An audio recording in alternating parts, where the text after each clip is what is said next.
चलिए कोई बात नहीं।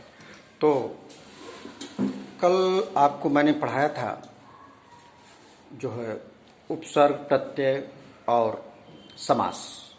आज मैं आपको पढ़ाने जा रहा हूँ वो है आपका अलंकार। इसमें इस कक्षा 9, 10, 11, 12 सबके लिए है। तो अलंकार अलंकार में पढ़ाने जा रहा हूँ। तो आप पहले ये देखें, पर अलंकार शब्द का अर्थ समझ लीजिए। अलंकार मीन्स होता है आभूषण या गहना। जब किसी नारी के सौंदर्य को बढ़ाने के लिए गहनों का प्रयोग किया जाता है, उसी प्रकार काव्य की शोभा बढ़ाने वाले धर्म, गुण, तत्व और साधनों को अलंकार कहा जाता है। अलंकार दो प्रकार के होते हैं। पहला अर्थालंकार, दूसरा है शब्दालंकार। अर्थालंकार, अब अर्थालंकार में देखिएगा, पहला अनुप्रास,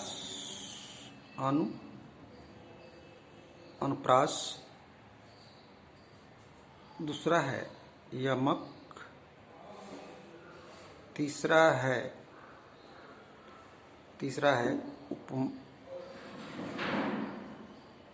उपमा या उत्प्रेक्षा अलंकार। अब अनुप्रास अलंकार पहला डालिए। पहला अनुप्रास अलंकार। तो अनुप्रास अलंकार किसे कहते हैं, सुनिए।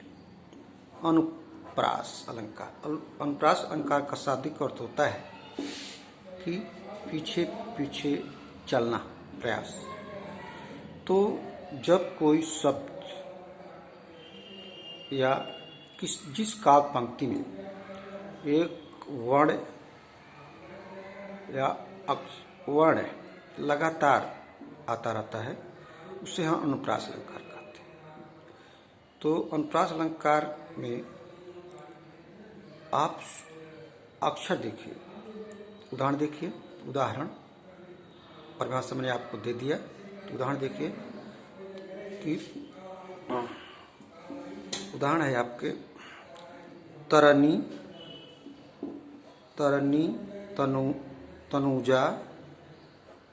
तनुजा, तट, तमाल, तरुगर, बहु छाए।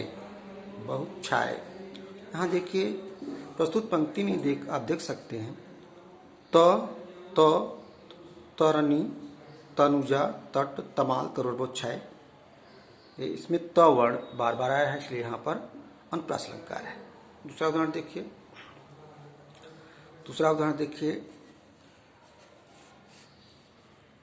दूसरा उदाहरण है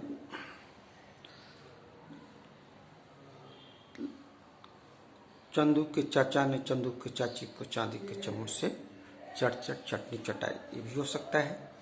और अगला उदाहरण देखिए। अब आप अगला देखिए यमक अलंकार जिस काव्य पंक्ति में दो वर्ण समान रूप से आते हैं और उनका अर्थ अलग अलग होता है, दोनों शब्दों का अर्थ अलग अलग होता है, वहाँ पर यमक अलंकार होता है। जैसे देखिए, साधु ऐसा चाहिए जैसा सूप सुहाय। साधु ऐसा चाहिए जैसा सूप सुहाय। सार को कही रहे, थोथा देह उड़ाए। हाँ, प्रस्तुत पंक्ति में सार शब्द 2 बार आया है, जो कि समान रूप से उच्चारित है। सार का अर्थ होता है लोहा, और सार का अर्थ होता है तत्व। इसलिए यहाँ पर ये मक अलंकार है। दूसरा उदाहरण देखिए,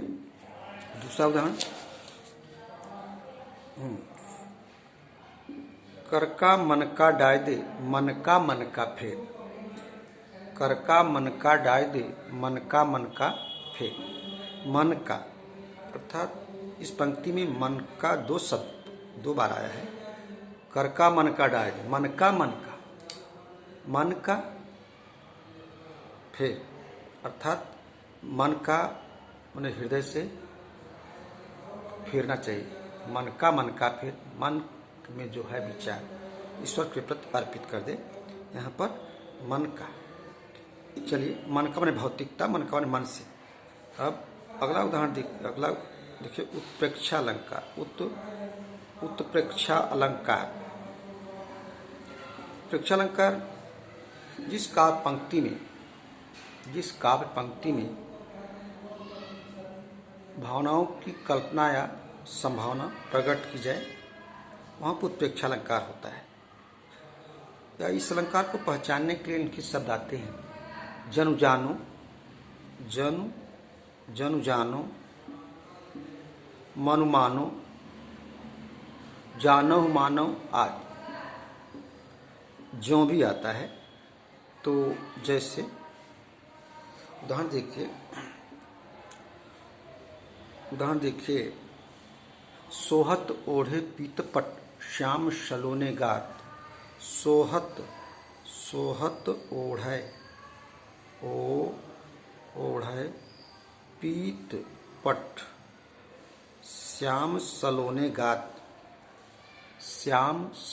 गात। मनो नीलमणि शैल पर, आतप परो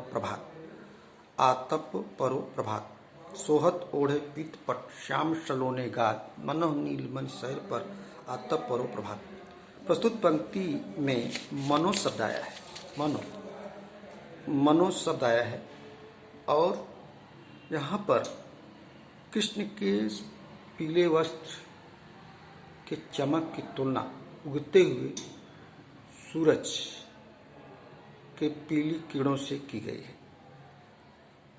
है। इसलिए यहाँ पर उत्प्रेक्षा अलंकार। और देखिए दूसरा उदाहरण, धाये धाम काम सब त्यागी, मनोह रंक निधि लूटन लागी। मनोह रंक निधि लूटन, मनोह यहाँ पर आया है, उत्प्रेक्षा अलंकार है ये, लेकिन इसका थोड़ा अर्थ समझ लीजिए कि यहाँ पर धाये धाम काम सब त्यागी, मनोह रंक निधि, मतलब कि राम का स्वागत करने के लिए अयोध्यावासी वैसे दौड़े जैसे मानो गरीबों के लिए खजाना खोल दिया गया हो। तो इस प्रकार से यहाँ उत्प्रेक्षा अलंकार है। अब आते हैं शब्द अलंकार भी 3 प्रकार के होते हैं। तो पहला जो है उपमा अलंकार, दूसरा रूपक अलंकार, तीसरा श्लेष अलंकार। तो हम चलते हैं उपमा अलंकार। देखिए, जिस काव्य पंक्ति में उपमेय की उपमान से समानता दिखाई जाए, वहाँ पर उपमा अलंकार होता है। इस अलंकार पहचानने के लिए उनकी शब्द आते हैं जो जैसे, सरल, सहज,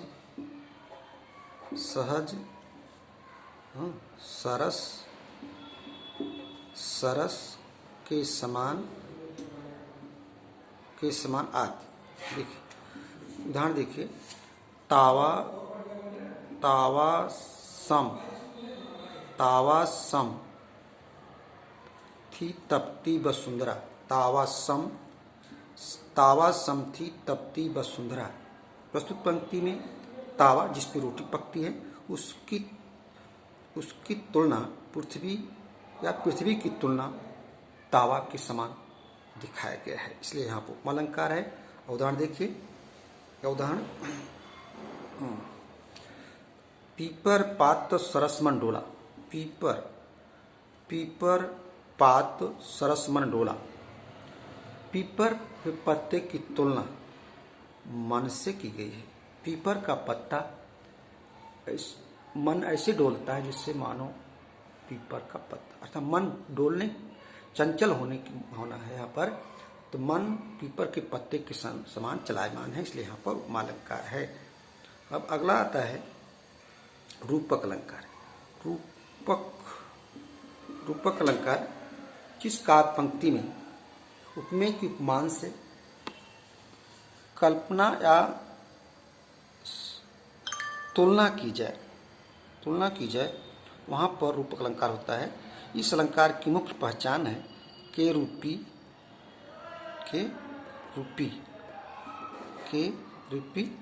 तो चलिए, जैसे उदित, उदाहरण देखिए, उदित उदयगिरि मंच पर रघुबर बाल पतंग, बिगसे संत सरोजन हर्षे लोचन भृंग। उदित उदयगिरि मंच पर रघुबर बाल पतंग बिगसे संत सरोजन। यहाँ पर संत रूपी सरोज या सरोज रूपी संत, बिगसे संत सरोजन हर्षे लोचन भृंग। यहाँ पर संतों की तुलना कमल से की गई है, तो यहाँ पर रूपक अलंकार है। और देखिए रूपक अलंकार का उदाहरण, रूपक अलंकार का उदाहरण और देखें। हाँ, अवधेश के बालक चाय सदा तुलसी मन मंदिर में बिहरे। अवधेश के बालक चाय सदा तुलसी मन मंदिर में बिहरे। मन रूपी मंदिर, यहाँ पर प्रस्तुत पंक्ति में मन रूपी मंदिर अर्थात मन की तुलना मंदिर से, मंदिर की तुलना मन से, तो आप दोनों की तुलना देख सकते हैं। तो इस प्रकार यहाँ पर रूपक अलंकार है। तीसरा आपका श्लेष अलंकार। श्लेष अलंकार जिस काव्य पंक्ति में एक शब्द के अनेक अर्थ छिपे हों, वहाँ पर श्लेष अलंकार होता है। श्लेष का अर्थ होता है छिपना। तो इस प्रकार से हम आपको ले चलते हैं। लाली, उदाहरण देखिए, लाली मेरे लाल की यदि देखो तो लाल, लाली देखन मैं गई मैं भी हो गई लाल। तो यहाँ पर लाली मेरे लाल, लाली माने होता है सूरज की लाली, लाली शरीर की लाली, लाली ओठों की लाली आदि आदि आदि। इस प्रकार से यहाँ पर रूपक अलंकार है। और उदाहरण देखिए, और उदाहरण आपके सामने है, मैं देता हूँ। सुबरन को खोजत फिरे कभी कामियर चोर, अर्थात चरण धरत चिंता करत चितवत चारों ओर। सुबरन को खोजत फिरे कभी कामियर चोर।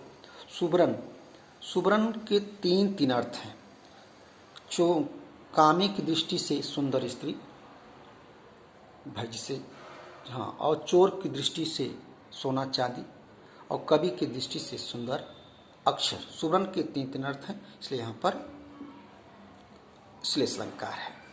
इस प्रकार से अब आपका ये अलंकार समाप्त हुआ। अब आगे हम चलते हैं। अब हम आपको आगे बताएंगे पत्र लेखन दो प्रकार का होता है। एक औपचारिक होता है, औपचारिक पत्र, एक होता है अनौपचारिक पत्र।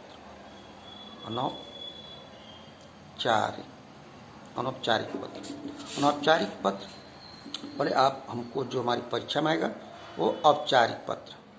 औपचारिक पत्र में आपको मैं फॉर्मेट दे देता हूँ। फॉर्मेट देखिए, जिससे मान लीजिए कि आप मतलब कि विद्यालय में छुट्टी लेने की बात है, तो चलिए आपको मैं फॉर्मेट लेता हूँ। पहले आप देखिए, लिखिए सेवा में, सेवा में, सेवा में श्री मान लिखिए प्रधानाचार्य जी, विद्यालय का नाम, विद्यालय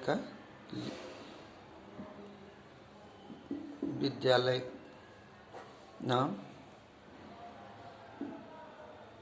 शहर और उसके बाद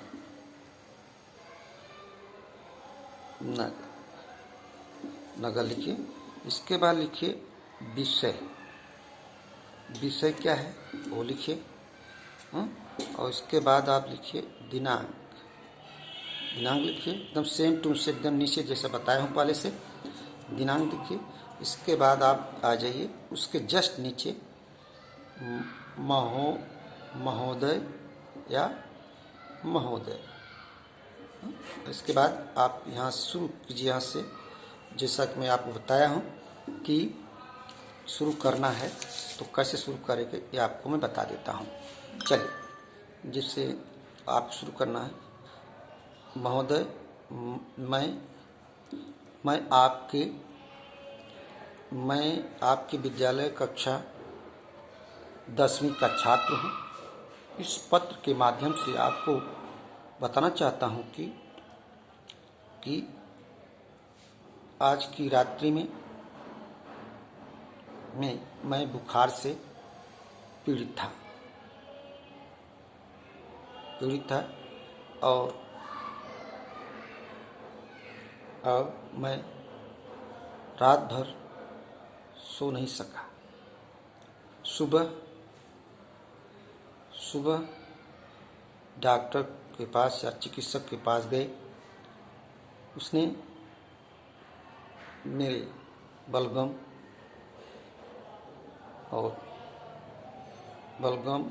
और खून की जांच की और बताया कि आपको टाइफाइड है, मलेरिया है।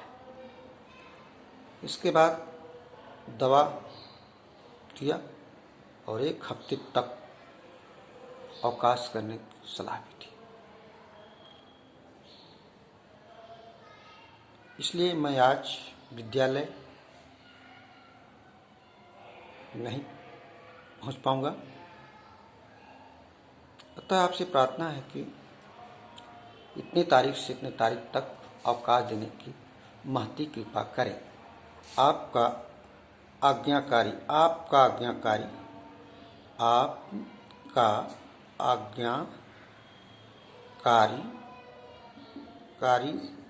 शिष्य। नाम लिखिए, कक्षा लिखिए और रोल अनुक्रमांक लिखिए आदि। इसी प्रकार से आप जो है इस पत्र को पूरा करें। इस प्रकार का आपको बहुत से पत्र आपको लिखने मिल जाएंगे। बैंक में खाता खुलवाना है, या लाइट बिल ज़्यादा आई है उसके लिए, परिवहन निगम के लिए बसों की दुर्दशा सुधारने हेतु पत्र लिखना है, सफाई अभियान के लिए आदि आदि आदि। इस प्रकार से यह आपका पत्र समाप्त हुआ। उसके बाद आगे हम चलते हैं।